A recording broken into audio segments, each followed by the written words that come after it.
AudioJungle. En mars 2019, une première session du MOOC Évaluation environnementale des produits alimentaires a été proposée sur FunMOOC.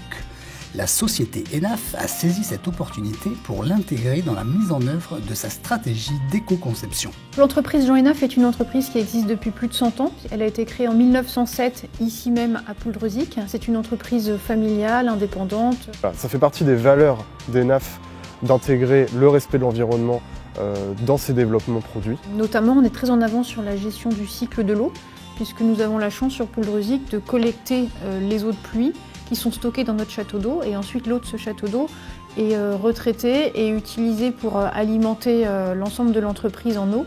Au printemps dernier, l'entreprise a lancé son programme de développement durable appelé Bigoud 2030, qui a pour ambition de viser un impact positif à horizon 2030. Et dans ce cadre-là, effectivement, l'éco-conception est une brique de notre programme Bigoud 2030. La venue d'ENAF, d'un groupe projet ENAF sur un partenariat avec l'ADEME et la venue au MOOC s'est donc faite naturellement. On avait suivi un webinar pour pouvoir participer à un appel à projet, l'appel à projet Gringo. On s'est dit que c'était une bonne idée d'intégrer ces projets. On a essayé de créer une équipe la plus complète et la plus riche possible. Et donc c'est cette équipe qui a été conviée à suivre le MOOC. Je trouve que c'est un bon système d'apprentissage. Et donc on s'est dit, nous on ne connaît pas très bien l'éco-conception, donc ça va être l'occasion d'apprendre ensemble. Et l'important c'était d'apprendre ensemble parce que c'est un projet qui est important pour l'entreprise et on a besoin de se cultiver sur le sujet. Un groupe projet a été élaboré dans l'entreprise autour d'un sujet d'éco-conception. On avait quand même une idée derrière la tête, c'était de faire un rapprochement avec un groupe projet qui était en cours, qui était sur des recherches d'axes d'amélioration, d'éco-conception sur une gamme de produits frais.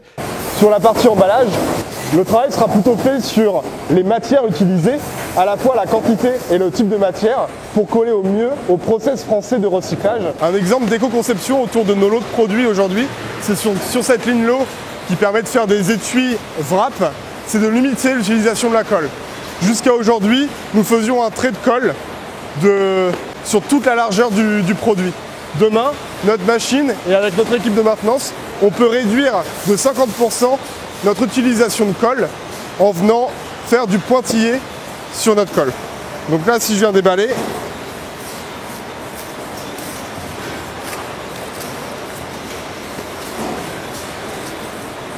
on voit que la colle est présente sur toute la largeur du produit.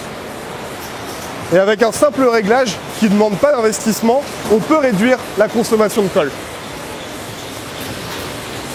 Ce qu'on peut voir, c'est qu'en changeant quelques paramètres et en gardant la même efficacité sur notre ligne, c'est-à-dire assurer la résistance de l'étui et la création du lot, on peut réduire la quantité de colle. Comparé à tout à l'heure, on a réduit de près de 50% la quantité de colle déposée sur l'étui. Pour autant, l'étui se tenait très bien et on assure les qualités mécaniques qui sont demandées à cet étui pour la création du lot. Et sur ce produit, on peut venir intervenir sur la barquette, bien sûr directement, ses dimensions, sa matière et notamment les épaisseurs de plastique qui sont utilisées.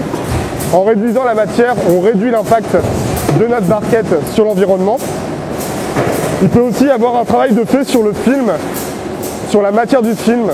On sait notamment que la France est en train de s'équiper pour recycler les films souples de certaines matières et notamment le polyéthylène.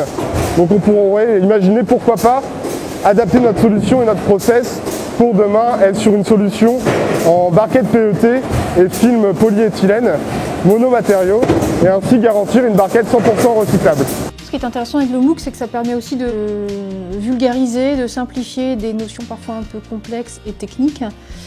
Si on parle par exemple de l'ACV, l'analyse du cycle de vie, c'est quelque chose, lorsqu'on ne l'a pas pratiqué, qui n'est pas forcément facile à appréhender.